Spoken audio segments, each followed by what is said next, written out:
Good evening, ladies and gentlemen, or afternoon, or morning, whatever time you're listening to this. This is the Buck Life Podcast, a show made by hardcore Milwaukee Bucks fans for hardcore Milwaukee Bucks fans. I am Jacob Anderson. With me, as always, is my faithful co-host, Chuck Schilling. Always faithful, right? You would never cheat on me with another co-host or anything? No, I wouldn't. You know, I could be We've a been guest through too on much misery together. I could be a guest on someone else's podcast or something, but to my knowledge, there's no other really regular Bucks podcast out there doing what we're doing. I think one of the Brew Hoop does a podcast, but no, you know, that's we got a good thing going here. I wouldn't want to mess that up. Just like, you know, it's kind of like my wife. I wouldn't want to mess that up. So, whoa, you know, yeah, there'll be faith here. That third voice you heard is another repeat offender on the Buck Life Podcast. Joining us today is the Grand Admiral himself, Dan Helzel, a.k.a. the leader of the Cream City Clash, a.k.a. the Creams. Dan, I know you love that name. How you doing tonight, buddy? I'm doing better now that you've mentioned the Creams to me. I do love hearing that. The Creams has to take off. Like, we need to do hashtag Creams every Bucks game. Like, get that going on Twitter, because it's a brilliant nickname, because it's easier to say than Cream City Clash, too. Well, I mean, pretty much everything is easier to say than Cream City Clash, but I do chuckle every time I hear you guys mention the Creams. Well, I still call them the Fan Squad myself, but I still typically call them Squad 6. I was going to say, if there's anybody listening wondering what we're talking about, it's Squad 6. Yeah. You know, yes. If you're confused about all these names and words we're throwing around, maybe you know them better as Squad 6. Whatever the Bucks want to call them, they can call them whatever the hell they want. People still that I'm just meeting or somebody introduces me to them and they mention my involvement with the Fan Squad. A lot of people, I'd say 75%, oh yeah, Squad 6. Yep, all the time. Oh, really? You don't say, no, I'm all about that cream? About that cream? No. No squad? No, that is not my jam. So, okay, but if if somebody of the Bucks got wind of you being, you know, a little bit down on the cream nickname, I mean, would they be upset with you? Oh, sure. I mean, they get upset with me over a number of things. They got upset with me over taking issue with a stupid new policy that they were trying to apply universally, rather than looking at an individual case with one of our longtime participants. And I gave my thoughts on it and stuck up for our member. On our own Facebook group, by the way, but apparently they were monitoring that. So now he's dead. No. Rest in peace, brother. No, but I was told to stop, but I said no. So we'll see. No means no. You heard it, Bucks. Yeah.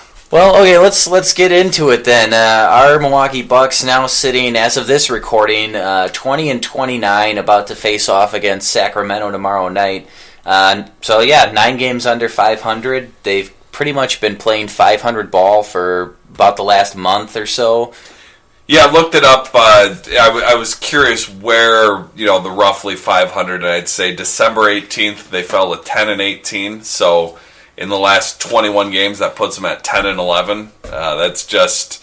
That's a quarter of the season that you're playing 500 ball after you dug yourself a big hole. That's just not going to cut it. You know, we've been on this show. We've been advocating for the tank, so to say, for probably since that 10-18 point. I don't remember when the first time we officially said it on the podcast, but it was probably around that time, maybe even a little earlier than that. That you've really, yeah, because it was about the quarter point of the season.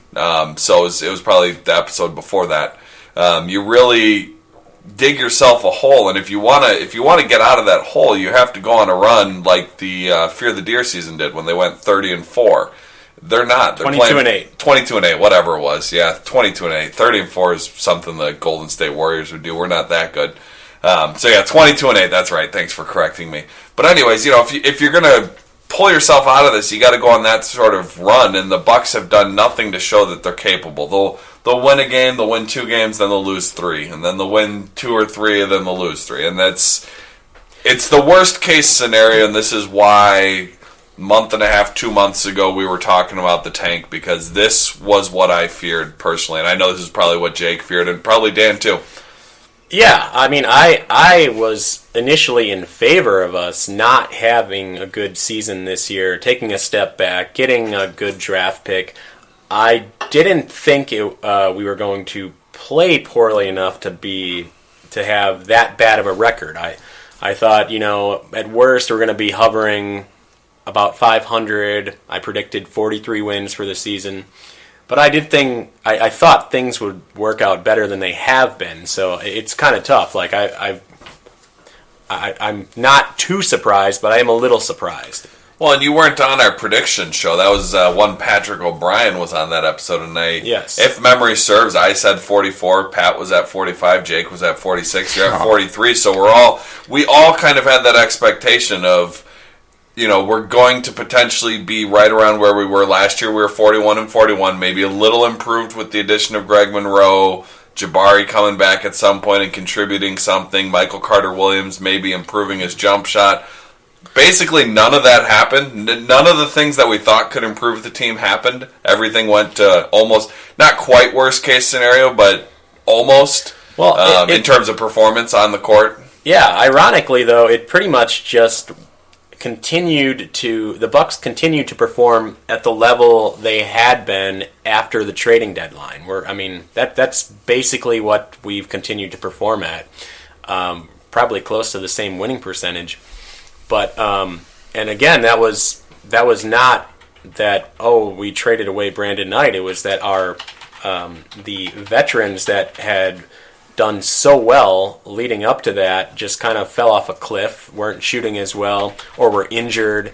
Particularly Jared Dudley. I mean, he was just setting the world on fire, and then he right. went from highest of highs Absolutely. to lowest of lows. Absolutely, and then of course this year we didn't have that Jared Dudley anymore for the rest of last season, and we clearly don't have him this season either because we traded him. We don't have the production we were getting from Zaza even.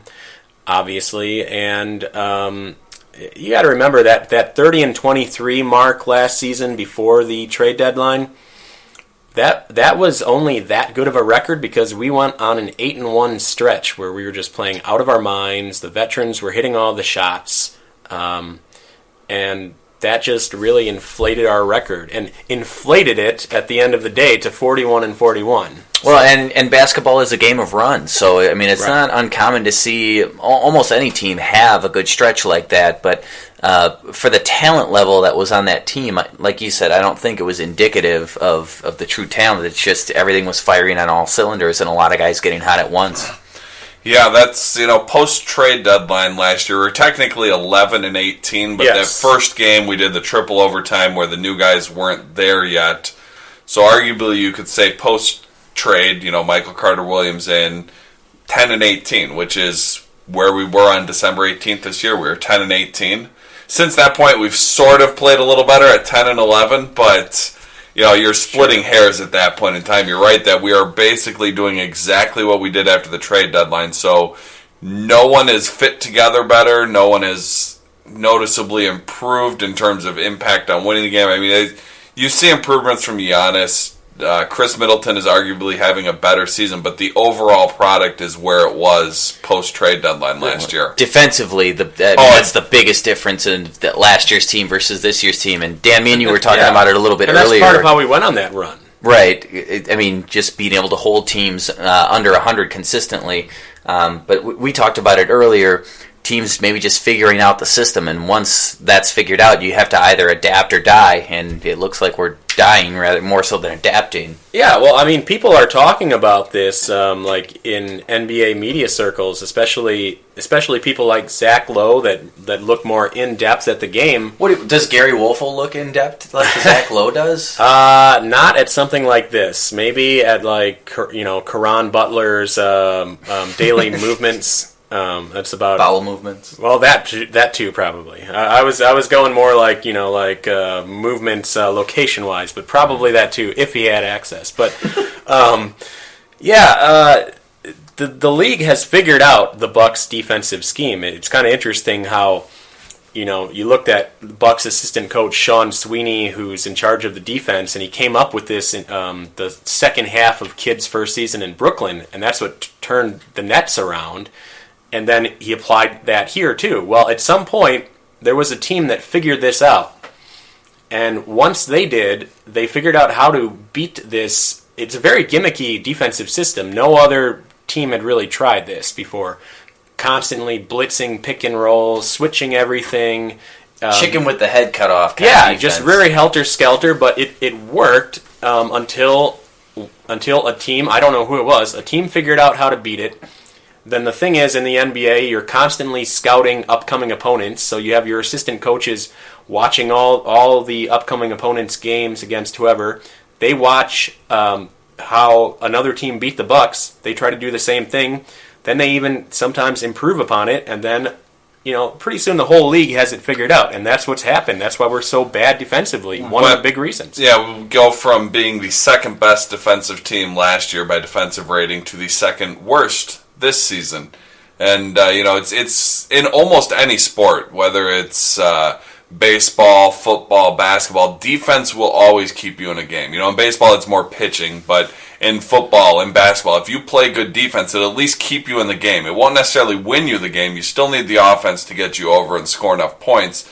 But you can have a really bad offensive team like we were last year, but our defense kept us in every single game. There were not a lot of games we got blown out last year, whereas this year we've had a lot of blowouts. We've had a lot of games where we gave up 120 points, and it's just not going to fly. You'll never win by doing that on a night-to-night basis. Well, and I have a question then. If we can go from second best to second worst, who's accountable then, and why haven't we changed anything? I mean, is this indicative, is this on Coach Kidd, or is this on Sweeney? Is it a combination of both? Like, who's really making the call on this scheme? And if it's, being exposed the way that it has this year, why do they continue to run it? Is it just you got to have faith in it and that you keep plugging away until it works? Yeah, see, I think part of it is there's the personnel changes, and you do look at having more minutes go to new player Greg Monroe, as well as Jabari Parker being back. And you can look at those players as being weak defensive players and really harming the system. That's putting it nicely. Right, and that's part of it, but what really indicates to me that the problem overall is with the scheme is that last season the defensive numbers were good when John Henson was in there. This year, John Henson can be in there, and Greg Monroe and Jabari are not on the floor at all, and the team is still doing extremely poorly defensively. So why was John Henson able to anchor a good defensive system last year and not this year? The personnel aren't very different, unless you're telling me that Ersan Ilyasova was that much of a vital component, and I don't think so. He was a crafty defender, and certainly Jared Dudley was too, and Dudley would talk and lead, but I really think the system is broken, and yes, I would say ultimately Jason Kidd has to be held accountable. Sweeney came up with the system. Kidd's the one that decided to implement it. He's the one that has to decide that it's not working, needs to be tweaked or scrapped. Yeah, it's ultimately Kidd is responsible. And Kidd has to internally hold Sweeney to liable. Hey, we need to make these changes or whatever, and that's on Kidd. But as the fans, we need to hold Kidd responsible. He's the coach. The buck stops with him.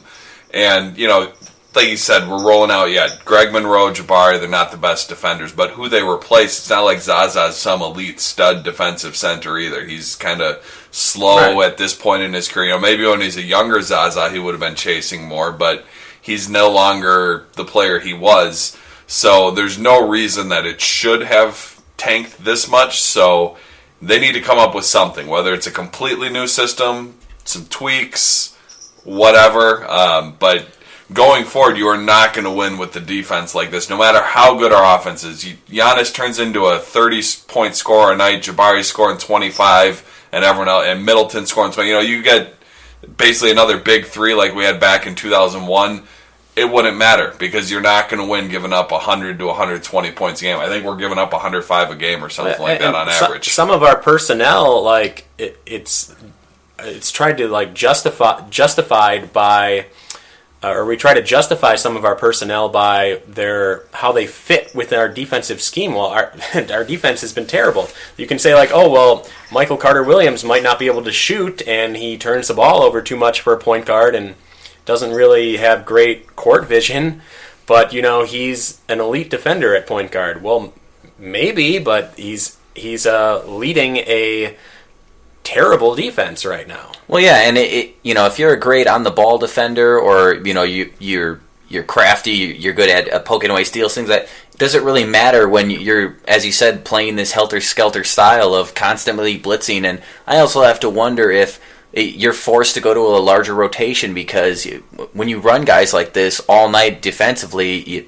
you need to have guys fresh. So maybe that's why you see earlier in the year, especially the longer rotations. I don't know. I mean, they don't seem to be lacking for energy, but one thing that does happen when you get a little tired is you foul more often. You're a little tired. You're half a step slower, so you reach. Whereas before you'd move your feet.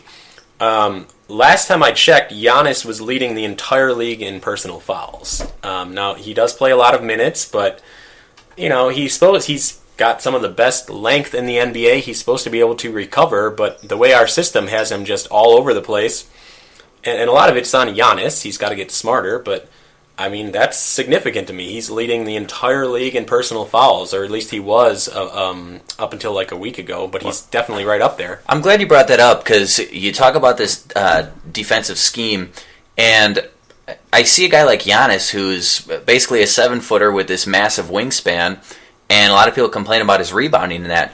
Well, when you're constantly out on the perimeter, not only guarding maybe on the ball, but also blitzing on those ball swings and that, and you're not around the hoop, you're not going to get or be able to grab rebounds. And when the Bucks are, I think, probably, I know for a while we were the worst rebounding team in the NBA. I have to imagine we're still around that number. I mean, that probably plays a part of it too, when you have guys just running away from the basket rather than towards yes, it. That's actually somewhat how that's a byproduct of our defensive system, and it's been known that was the case. And last season it worked. We did not rebound the ball. We never.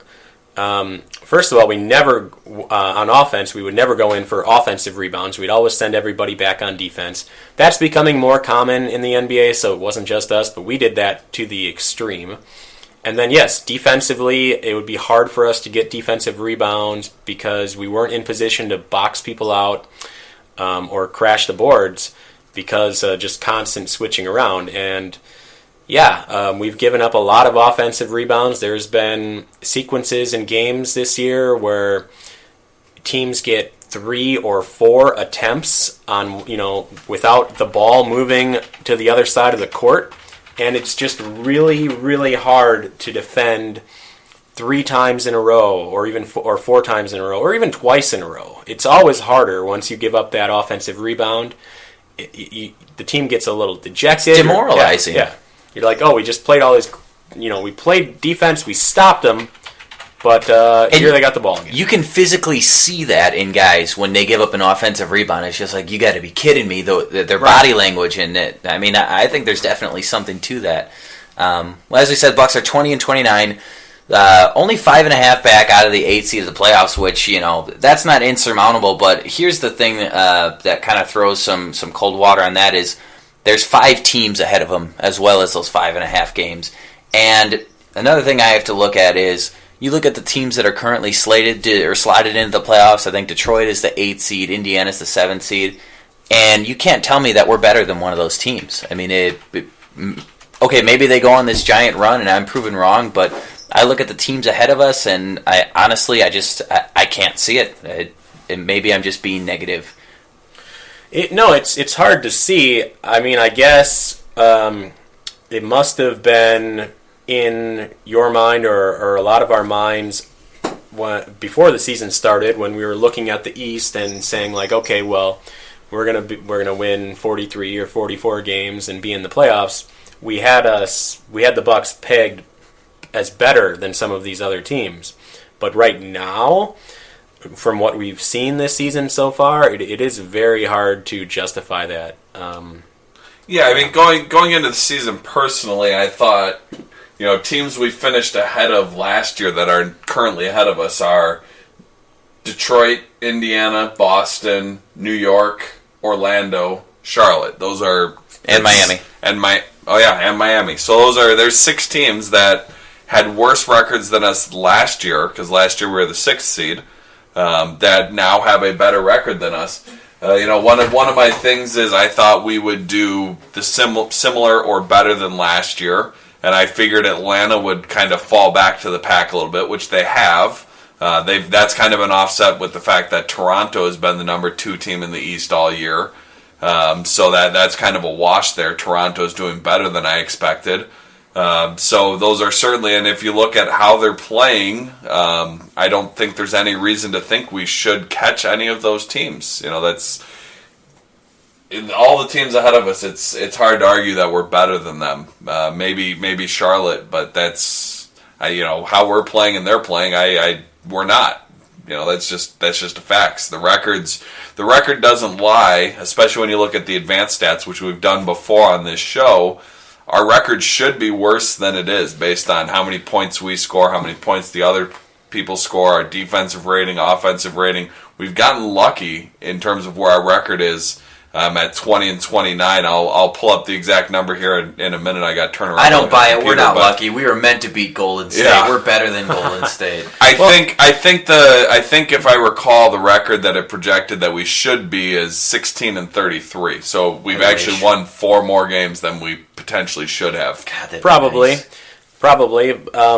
But yeah, even so, even thinking about the possibility of them going on a run and making the playoffs, the likelihood of them being able to go on a run, people will reference, and we even talked about a little bit earlier, like the Fear the Deer year, that 22-8 run. I don't see any indication that this team has the capacity to have any kind of run like that. I know that run took that miracle John Salmon's resurgence after we acquired him in a trade, but that team we also had. Don't get any ideas, Bucks. We had, but going into that, we had Bogut playing like the best defensive center in the league at the time. Maybe just the best center all around. Yeah, it was him or Dwight. Brandon Jennings was still. He was having a phenomenal rookie season, and there were some other pieces on there. Bamute was a lockdown defender. Ursa very was a different nice piece. than this season. So, I don't know. That Fear the Deer year continues to be a disservice to us if just from fans still looking at that and being like, oh, yeah, we could get hot again like that.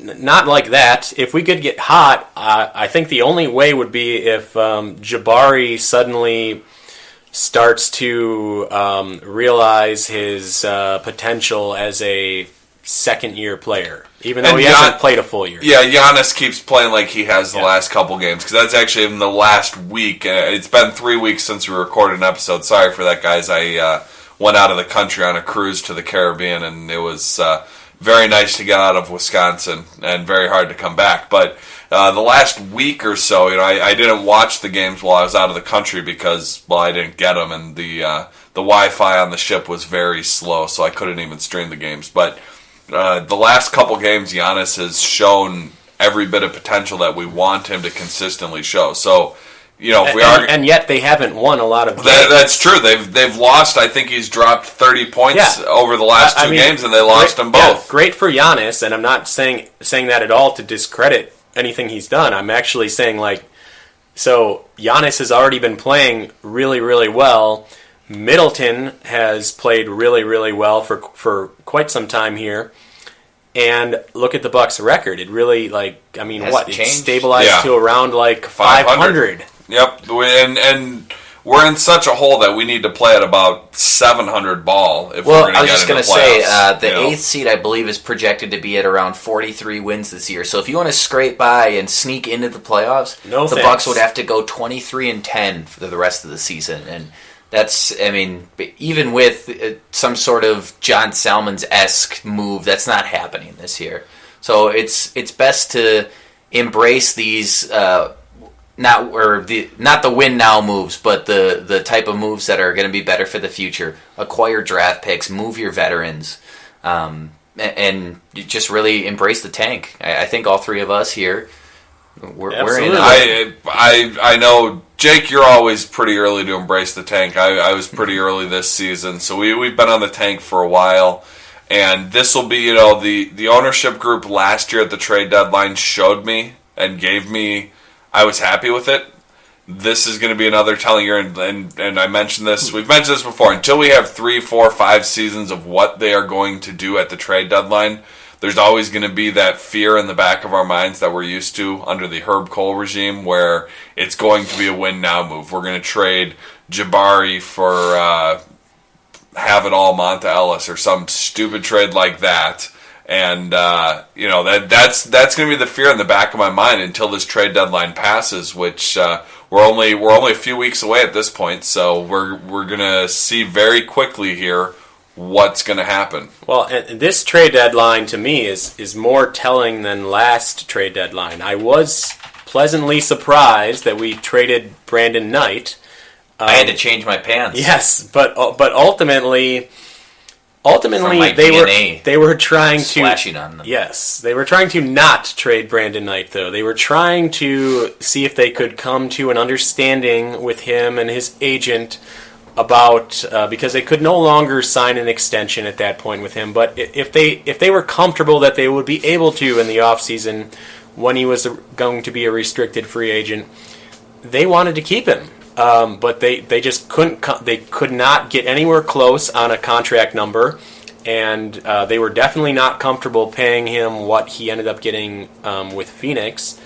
So that's the thing. That was more of a, well, we don't want to pay him that much, so I guess we have to trade him because we're gonna try to get as much as we can for that asset now, rather than get less later. Well, as much as they got lucky with that is smart in maximizing your assets rather than letting them walk away for nothing. So, it is. I just don't give them some credit. I give them credit. I just don't give them as much credit as people say. As people that want to describe last year as, well, we were totally a playoff team and they made a future move. They made kind of a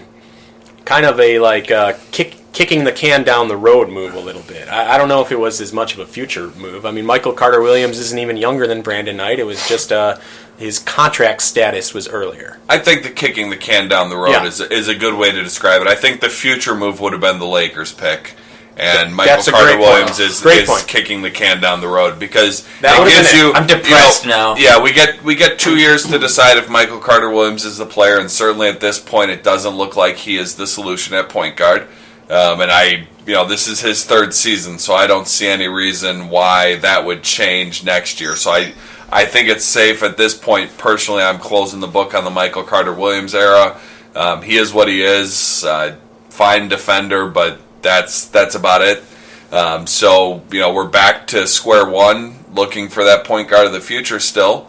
The Lakers pick would have been making a future move, Michael Carter-Williams, and I thought so at the time that it was. I never called it a kicking the can down the road move, but that is a very good way to describe it because it just basically bought us 2 more years of a cheap point guard to try to find a long-term solution. Yeah, well, and now we have to see what happens with this trade deadline. And and as we're recording, we're 18 days away. It's February 18th for those that don't have it on your calendar. We'll likely record one more episode before then, and we might have to do a quick turnaround and record a second episode after the trade deadline. We may have to, depending what happens, we may be in emergency podcast mode that day. Well, talking about making trades, let's talk about the guy who's going to be making those trades allegedly. John Hammond, the Milwaukee Bucks alleged GM. This is a big topic here that we were kind of discussing when we were writing up the outline for this show, and that, can you believe we are 8 years in now of the John Hammond as Milwaukee Bucks GM era? I honestly, 8 years that's mind-boggling to me. I didn't think it was that long. Yeah, when we were looking up when he came here, I said 8 years. This is his 8th season. They say the only things that would survive a nuclear holocaust are Cher, cockroaches, and John Hammond. Apparently. Yep. During that time span, they all eat a lot of Twinkies. Yeah, exactly. During that time span, the Bucks' record is 260 wins to 347 losses for a whopping winning percentage of 43%. That averages out to a 35-win team. per season. So pretty much no man's land in the NBA where you don't want to be, where you're just missing out on the playoffs every year and getting a mediocre draft pick to go with it. Describe the Bucks to a T for the Herb Cole era. Yeah, I mean, that's you look at the John Hammond era. You had the Fear the Deer year. We got the 6th seed. If not for the Bogut injury, I don't know what happens, because that team was legitimately actually playing good post-trade deadline. You have last year, where they were 41-41, got the 6th seed. Gave the Bulls a decent series, got blown out in Game 6, but they did give them a decent series, so that's it. And then you have the, of course, the 15 win season when we got Jabari out of that. Every other season, we've been pretty much right at that 35. If you look at the win totals every year, it's right. Yeah, the 35 win in that range. Not only is it a 35 win average, that's been reality. It's not like sometimes average can be a misleading statistic because you can get thrown off with a lot of wins or we took out their highest win total and their lowest win total, and that puts it at 199 wins, 244 losses, which averages out to 37 win team per season, or a 45% winning percentage. So again, right in no man's land where you don't want to be. For those who don't have the year-by-year records, that's Fear the Deer, they won 46. The tank year, they won 15. So if you take out those two... The unintentional... The accidental tank. The accidental tank year, yes. That is important to point out. So even without those two outliers where they actually had a winning record, the only winning record under Hammond, and the worst record in franchise history, they're still right at that 45%, 37 wins, which is going to get you the 8th seed in a bad year, 9 or 10, and very bad lottery odds in most years. It just reminds me, again, to be frustrated that John Hammond is still... quote-unquote in charge, or he has the position of GM. Yes, it's hard to determine who has made what calls or what decisions over the years, both with the Herb Cole regime and now with this new regime led by Jason Kidd, presumably, besides the new owners. So yes, it's hard to determine, but do you know what's not hard to determine? That John Hammond has done nothing remarkable during his tenure here. The Giannis draft pick was remarkable. The John Salmons trade ended up working out for us, but it was kind of a shot in the dark to just try and make the playoffs and to just trade away some expiring draft picks. Expiring contracts. The Bulls at the time were trying to create salary cap space to sign LeBron. They wanted to get out of John Salmon's contract. That's how we got him. Right, and because he had a year left on his contract after, which he ended up opting out of because he had such a good second half of the season. And yes, that helped us that season, but then that led to us giving John Salmons an extension and signing Drew Gooden, which hamstrung us for the next 3 seasons. Until we traded John Salmons for Corey McGann. That was a mess. It erroneously won John Hammond Executive of the Year, which I think really prolonged his life. As the Bucks GM, I'm shocked that the owners didn't do more house cleaning when they came in. They did do a lot of good house cleaning as far as getting rid of some people that needed to go in the organization and bringing in new people. But somehow John Hammond survived. And I like John Hammond personally. He's a nice guy. I think maybe if he had been given full autonomy from the beginning, maybe things would have been different. He seems to have wanted to try to build the right way. But he was never given the chance. But the chances that he has been given, he has not excelled at. So I don't know what the point is. Why not try somebody different? Well, I always speculated that maybe when the new ownership group took over, that this was like a handshake. Part of the deal is that, can you keep John around? And, another part is, again, if Jason Kidd is really running this ship like a lot of people think, it's always good to have a fall guy that can buy you another season. So, let's fire the GM who's really just a high-paid scout by most accounts.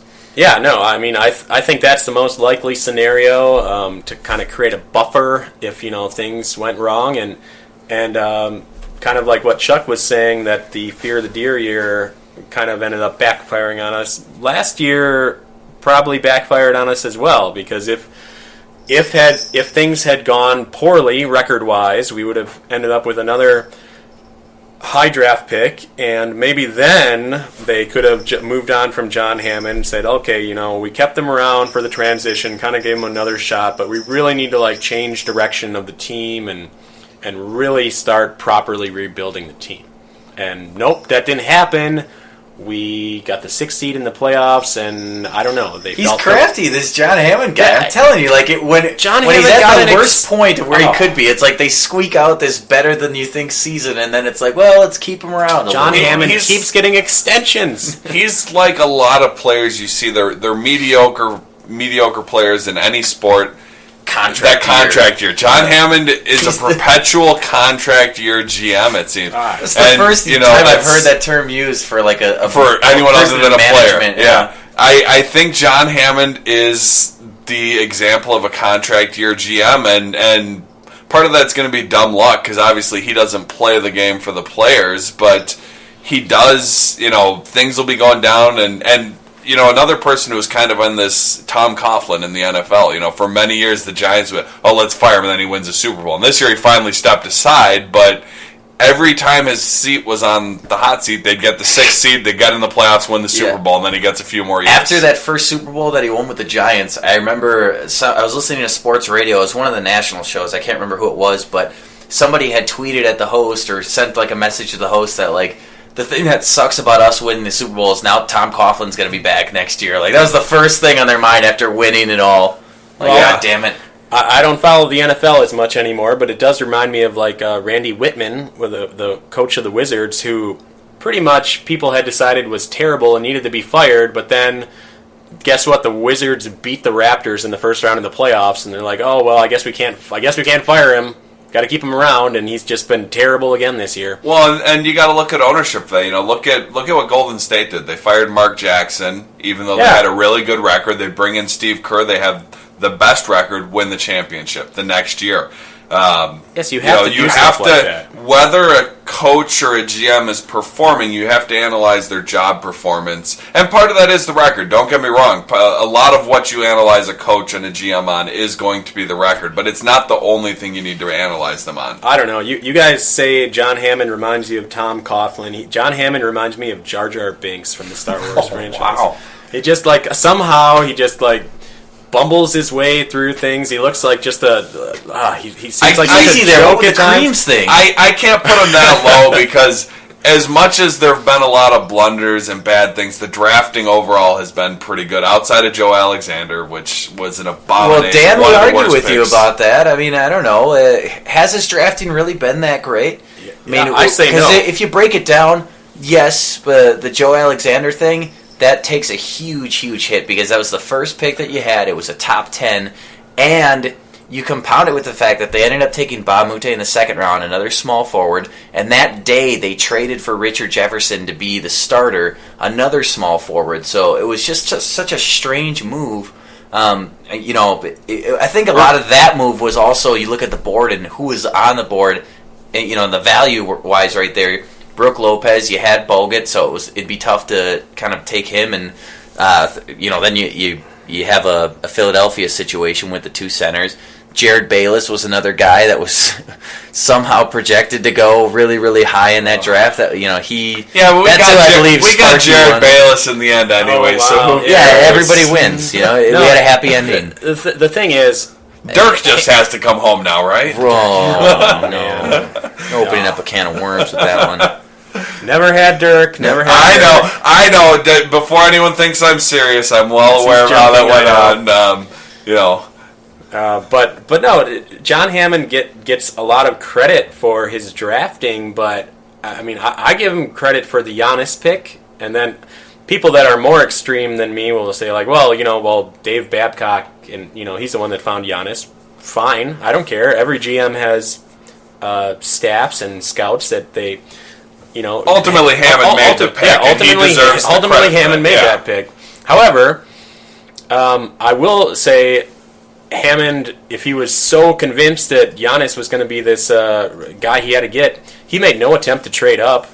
He kind of just crossed his fingers, Boston was going to take him, and they, whoops. He waited for the phone call to see yeah, if anybody would trade down with him. Yeah. If you're a member on the Real GM gosh. fan forums for the Bucks page, there's this amazing picture of John Hammond, and then the next slide is of just a telephone and him just staring at the phone and him getting just closer and closer, zooming in, like just waiting for that damn phone to ring. Well, it's amazing. Even when supposedly John Henson was the 9th player on our draft board and we were super high on John Henson, rather than trying to see if he could trade up just to make sure that we got John Henson, we traded down 2 spots so that we could get Samuel Dallenberg. And then we ended up drafting John Henson. I just don't know if you look at the players on our roster and look at the players that John Hammond drafted. I mean, there aren't many left. First of all, especially first-round picks, and yes, Giannis is an unqualified success.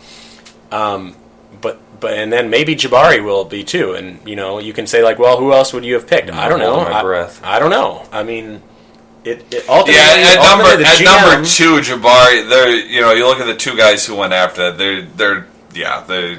Well, and you can't really give him credit for that pick because you knew whoever didn't go number 1 was going to go number 2 between him and Wiggins. I don't think if John Hammond had wanted to roll the dice and take a swing at drafting Dante Exum there, I don't think he would have been allowed to. I think the owners wouldn't have let him do that. But that's just another thing. John Hammond has been unable to convince either of his ownership groups of anything major to do it his way. And that is kind of a skill that you need as a GM. I mean, even Larry Harris was able to convince Herb Cole twice to tank. After we were having decent seasons, Larry Harris was just nope, it's not going to work. We better just cash it in and tank and try to get a good draft pick. And hey, say what you will about Larry Harris, he's a pretty good salesman. Having heard him talk, having met him, very slick. He is very slick, almost that snake oil salesman type vibe from him. And I don't mean that as an insult. It's a quality. I know a lot of nice snake oils. Yeah, you need that in this business. It's a quality that you need for certain jobs, and it doesn't hurt anything to have that as a GM of a basketball team. So the real question is, what does John Hammond really bring to the table in compared to trying another general manager here? That is a good question. My biggest fear, and this isn't a defense of John Hammond, because I'm certainly more than okay moving on with him and have been for years. My biggest fear if we got rid of John Hammond would be Jason Kidd then running the show, because I don't know that that's any better and probably significantly worse. Oh yeah, that scares me too. And yet somehow John Hammond works his magic again. He has people oh no, let's keep John Hammond because we're scared of Jason Kidd, and I mean it's a reasonable fear, but. Wow, I don't know. Ultimate survivor, John. Well, Hammond. He does have a Brick Tamlin likability from Anchorman. Yeah, the character played by Steve Carell. And he's kind of like a silly bumbling buffoon, but he's our bumbling. That's buffoon. why I went with the Jar Jar Binks thing. Yeah, maybe he's really controlling it. He's a trade away first round pick. It's all an act, and he's really this evil genius. I don't know. Yeah, honestly, if anything, I think John Hammond probably is too nice of a guy for the job. You got to be a little cutthroat, because I've met him. He's at the games. If you know where to look, you'll see him walking around at the games from time to time, and he'll talk to you when you walk up to him. He seems like a pretty nice guy. But at some point, you need a little cutthroat in you when you're wheeling and dealing. I do want to bring up. I have to give him some credit. I think besides Giannis, I think the best move he made would be turning Brandon Knight in his restricted free agency status and turning Brandon Jennings, turning that into Brandon Knight and Chris Middleton. Yes. Then turning Brandon Knight into MCW. Although. I really wish he would have turned it into that. We wish it would have been the pick, yeah. But because think about that, if he could have turned Brandon Jennings into Chris Middleton and the Lakers' first round pick either this year or next year, I mean, That's an insane haul. It's a good as it is. It's a good value of a trade. What we got for Brandon Jennings, you turn the 10th overall pick, a player who wasn't a good fit here, he's still in the league at least, but he's not an NBA All-Star or anything like that. And we turn him into Chris Middleton, who has potential to be an All-Star. It's hard at the guard position to get into the All-Star game. And then if we could have gotten that draft pick, and I'd really like to know who in the front office wanted Michael Carter-Williams instead of the draft pick. I think we know. I think that's a Jason Kidd move all the way. Supposedly that I would think so. Getting us involved in that trade was supposedly Kidd saying, "Get me Michael Carter-Williams." I mean, that Lakers draft pick, to what I've heard at least, was never really on the table for us. He said, "Go get Michael Carter-Williams." Well, it was on the table for us. We could have taken the Lakers pick, but the reason that we even pursued any of that stuff to begin with is, like Jake said, from Kidd wanted a lot of things that I've heard as well. That yes, Kidd wanted Michael Carter-Williams because we weren't willing to pay Brandon Knight what it was going to take to keep him. So that was the solution that Kidd came up with. And there's another. I mean, John Hammond at that point should have been able to convince Kidd and ownership, like, okay, I know you wanted Michael Carter-Williams, but guess what I found? I found that we can trade Brandon Knight, and we can try out this other young point guard, Tyler Ennis. But how about instead of Michael Carter-Williams, we take this Lakers pick that has very minimal protections on it? God, we should have taken that pick. Yeah, I mean, it's at the time. I tried to convince myself that I was okay with it, but definitely in hindsight, that Lakers pick would be really sexy right about now. I think that's the best word for me to describe it, is that would be a very sexy pick.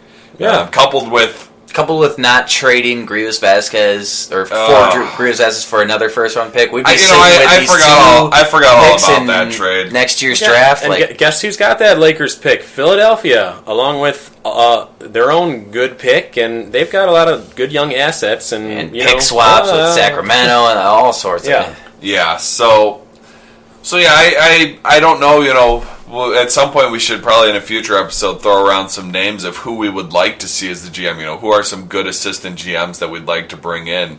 Because I certainly personally don't want Kidd running the show. But I'm okay with Hammond being gone. My pick for GM, Dan Helsel. The Grand Admiral. Yeah. Hey, I'm older than the Brewers GM. I mean, like 5 years. That's not saying much at all. I mean, he can even drink yet. He's in Wisconsin. Can even go to the bar. He's 30. Yeah, he's 30. Yeah, I'm good. I'm glad that's another topic for a different show. But I like the direction they're going so far. I wouldn't mind someone young, somebody with that kind of philosophy. Yes, innovative. Advanced analytics, get them in here, no problem. Whoever that is, I'd have to sit down and take a look at other teams and who's got that sort of thing. Someone that would get bullied by Charles Barkley. But yeah, that's another topic. We should probably do some research down the road. Especially as we get towards the end of the year here. If the Bucks keep playing like they are, this is going to turn into all draft talk. Who's on the chopping block in the off season? Well, we're about to talk, etc. We're about to talk trade deadline. In the meantime, while you're waiting for next episode, look up Bobby Marks. He's my candidate. We can talk talk more about him next time. Okay, Bobby Marks. That's it. Grand Admiral Dan calls it here. He wants Bobby Marks for GM of the Bucks. Yes, I do. Okay. I don't even know if that's a real guy, but I'm going to look him up. All right. Dan, you got all the names, man. You really are the wizard, as Doug Russell once called you. I'm a hardcore Bucks fan. I'm a hardcore sports fan in general. I follow all the Wisconsin sports and a handful of other things. But when it comes to basketball, Dan follows way more than I ever follow. So he's always a good guest to have on here. And he's forgotten more about the current and past CBAs than I know about my kids. Yeah. Yeah, Dan's our CBA expert and NBA expert. We'll teach him a thing or two when it comes to draft time. He doesn't follow college or the draft nearly as not close. Anymore. Not nearly as close as Jake or I do. It's That's where we'll take over the conversation. I get my analysis from people I trust on that, and I go with it right around draft time. Then there's nothing wrong with that. You cannot be an expert on everything. He'll try. Yeah. So let's talk trade deadline. First off, the guys you have to absolutely move, in my mind, are O.J. Mayo and Jared Bayless.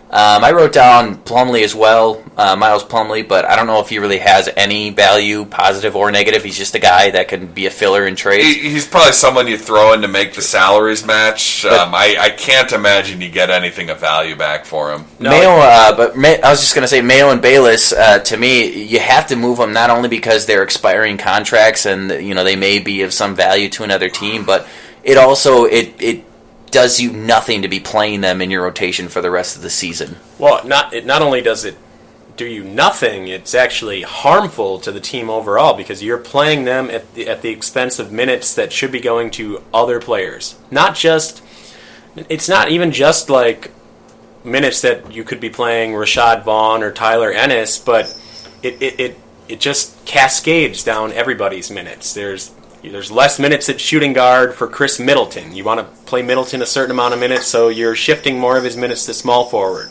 Now you're shifting Jabari and Giannis's minutes up to power forward that could have been played at small forward. It's just, and on and on. And then there's less minutes for Johnny O'Brien at power forward.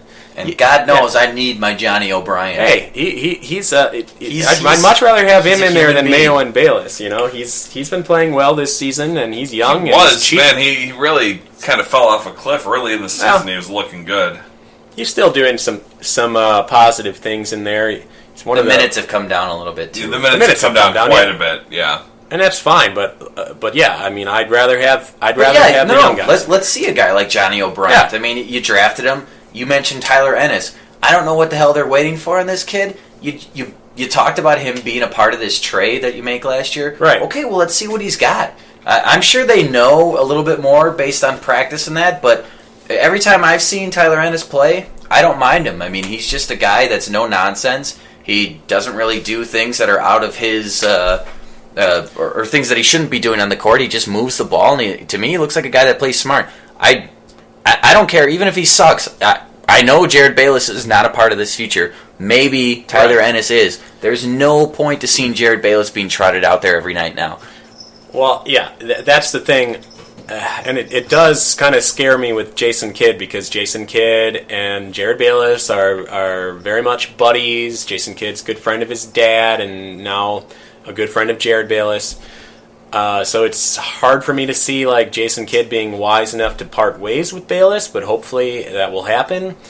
Well, you're probably doing him a favor, trading him to a contender. You would think so. I don't know. If guys actually value winning, I suppose, rather than having a boy to party with. I've heard from too many Bucks fans that say, "Oh no, Jared Bayless is having a great year. He's playing well for us. We need a player like that. We need a veteran. We already traded away Zaza and Dudley, and he's one of our only veterans left." Well, okay, that ship has sailed. The veterans needed to help win games. It's not happening. Mayo and Bayless are on the team now. It's not happening.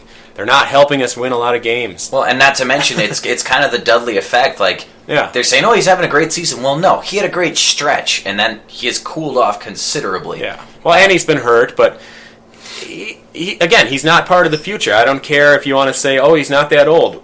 He's a month younger than Steph Curry. Crazy, but true. That is true. But it doesn't matter. Like, Jared Bayless is not on the level of Steph Curry, and he's not going to get anywhere near that level. And even if he was anywhere close, he's just his age, while not old, does not line up well with Giannis and Jabari, who we're basing things off of. He's just a little too old. That's all.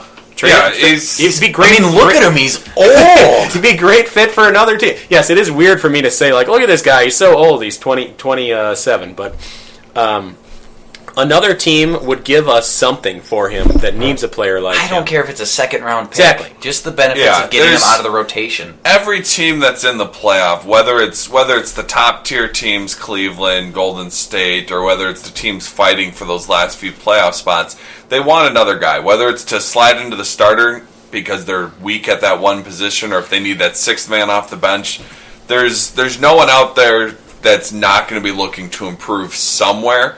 So whatever you get, second round pick, the rights to a young guy who's in the D League or overseas, whatever it is, it's better than letting them walk at the end of the season. And we gain, like you said, we gain nothing by rolling them out there every week.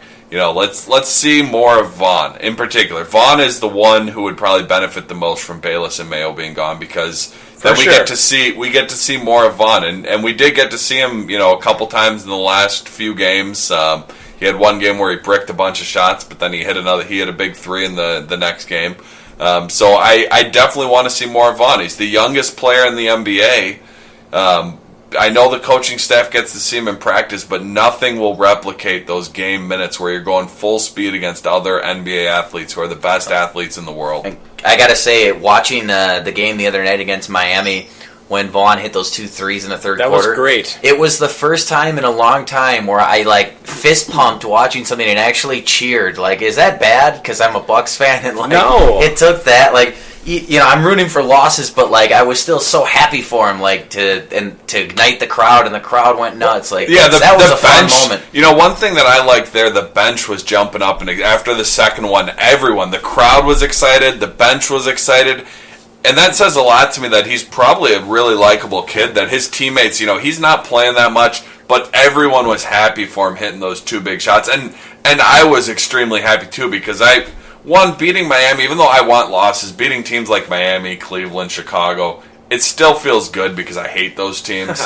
But at the same time, that was if we win on the back of Vaughn, if we roll out Giannis and Jabari and Vaughn, and they go out and the 3 of them drop 30 points each, and we win, I won't feel bad about that win whatsoever, because it's the young guys doing it. When it's Bayless and Mayo, fuck me. That's the thing. Well, now that's the thing. That's what I wish ownership and management of not just the Bucks but of more teams would realize, that they get this mindset we have to win we have to win as many games as possible this year for our fans. That's what they want to see. Some fans maybe, but don't worry, they'll eventually get on board if you start winning more, and the way to do that is to build properly. In the meantime, you can actually reward your fans that follow things more closely and are your more hardcore fans. They just get frustrated by seeing Bayless out there jacking up shots. But yet, we could have been down. We could have been down 15. I mean, we didn't win this game, but against Miami. But yet, we still have this great feeling about this little stretch of Rashad Vaughn in there that we got to see. We want more of that. That's what we want. Yeah, I came away from that Miami game, even though we lost, and I was watching, the first half I listened on the radio because I was working, so thanks Ted Davis, fantastic radio announcer. The third quarter I watched at home, and then the fourth quarter I went out to dinner with my wife. We both worked till about 8:30 that night, so I was watching from a burger joint out in Oconomowoc, and even though we lost, the fight they showed, and that it was on the back of the young kids. Giannis had a great game. Vaughn hit a few big shots.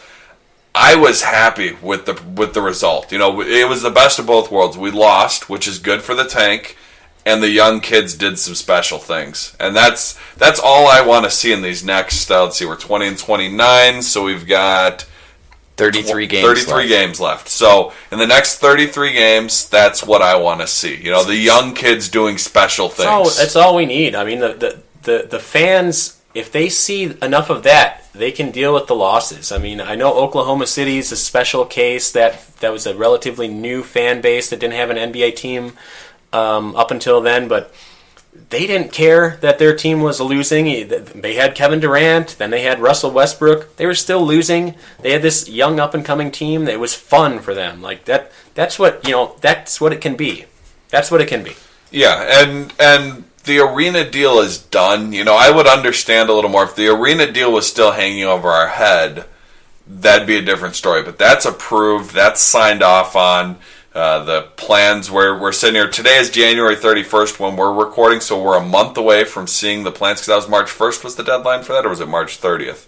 I can't recall off the top of my head, but I think it's March 1st for the deadline to see the I think so. Yeah, I think the plans and renderings are due out March 1st, and then that's going to be like Penthouse magazine for me when they release those. So when they release them, Jake's going to bring like 3 extra pairs of boxers or whatever to that's work. That's how they should release the renderings, by the way, in like a what do you call it? Fold out? Yeah, not a fold out. Centerfold. Let's get a centerfold, a game program with a centerfold. They sell them in like the gas stations with like the little like cover over them, so you can't see the whole thing. Yeah. That'd be great.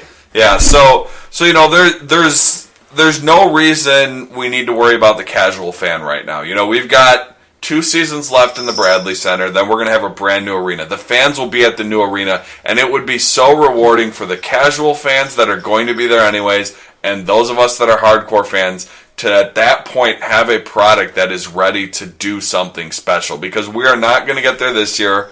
We're not going to get there next year. We're at least 2 years away from being that potential contending team. And casual fans are absolutely vital to the success of a franchise. But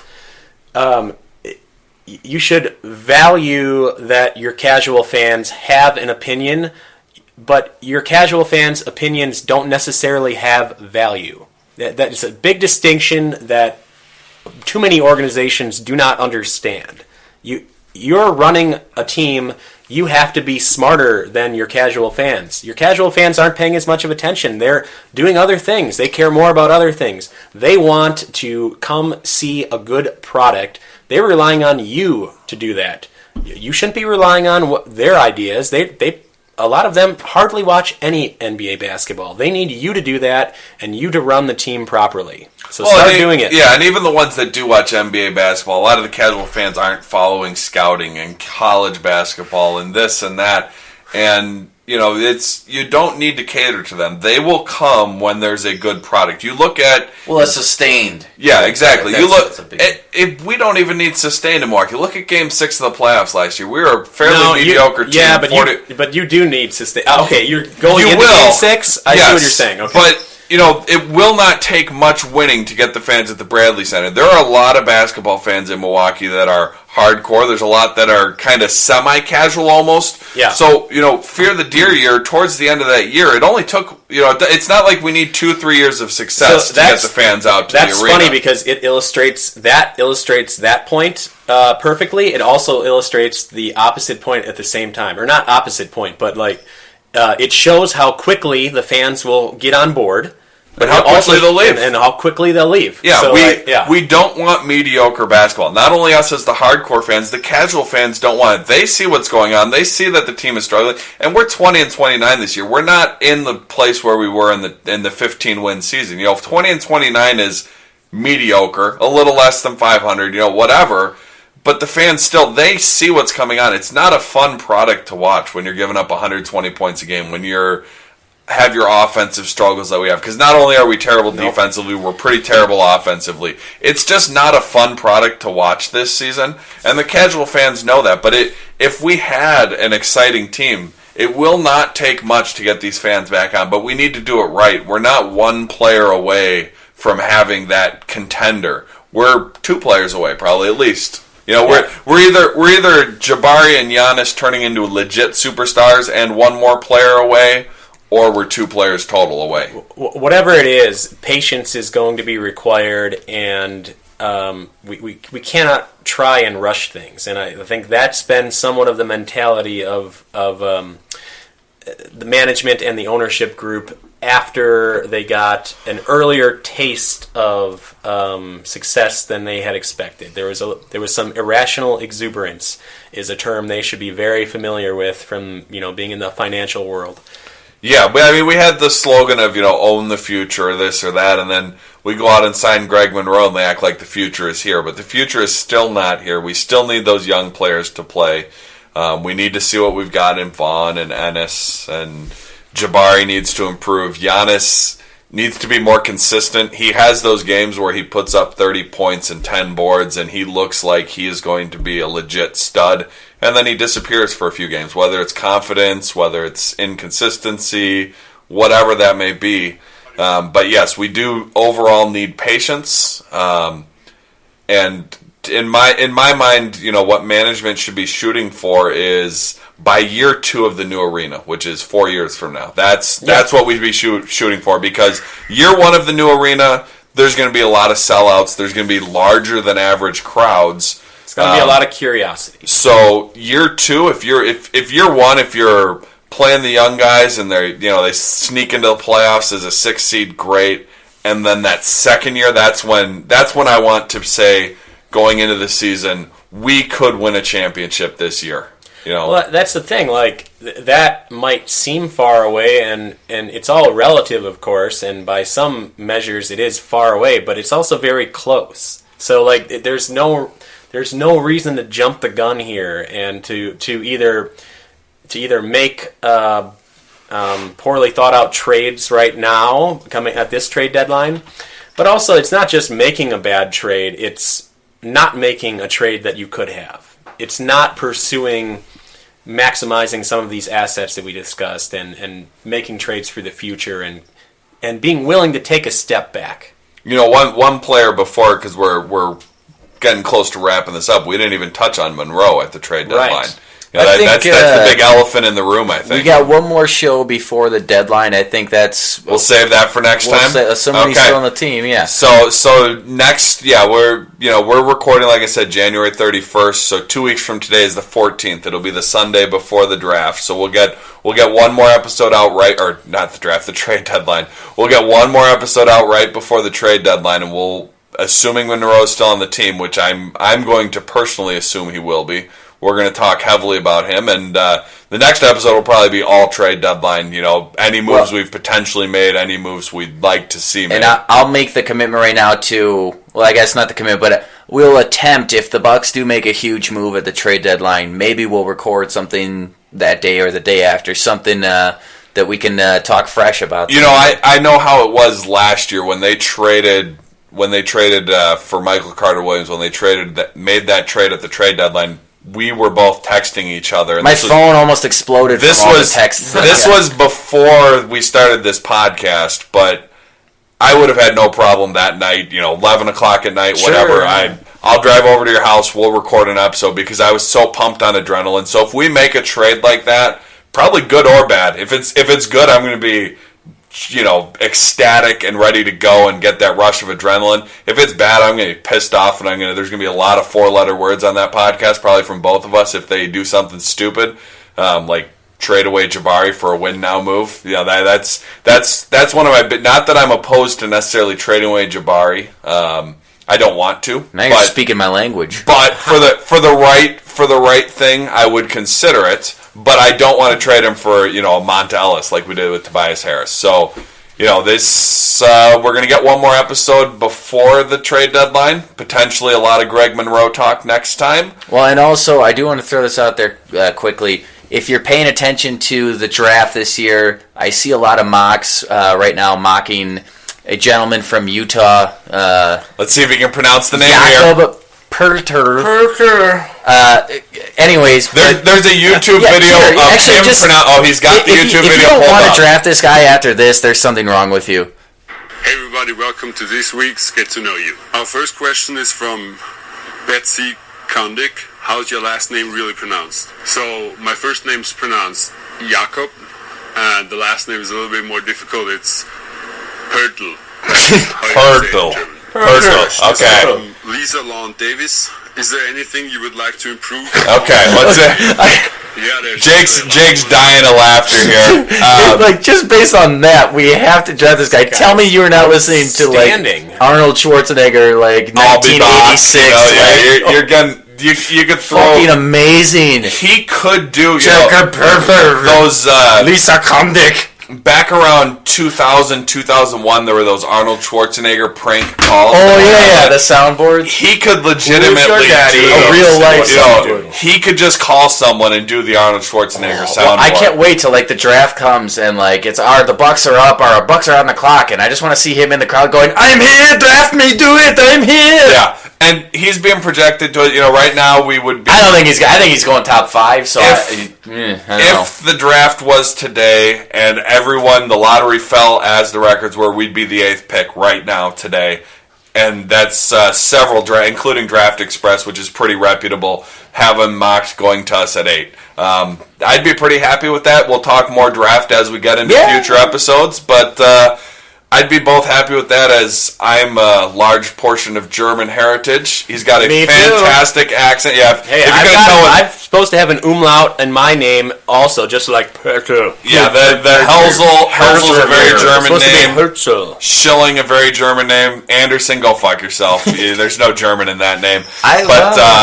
But you know, there's a lot of reasons I'd be happy with that pick, mostly because I think post-game interview potential is just off the fucking top. Oh, it's off the hook. You guys are going to be so mad when we trade away our first-round pick for Kevin Martin. Yeah, I will be mad if we do that. Anyways, that's going to do it. We're not having this asshole on again. If that happens, that might be the last episode of the podcast. There may be no more Buck Life if that happened. There may be. I mean, Jacob Anderson may cease to exist if that happened. Yeah, Jacob Anderson here. Yeah. If we did something that stupid, you know, it'd be it is. So, anyways, we'll you guys will be listening to us soon again. Sorry for the long delay. You know, I had to get out of this hellhole of Wisconsin winter, but we'll be here soon, and the trade deadline's right around the corner.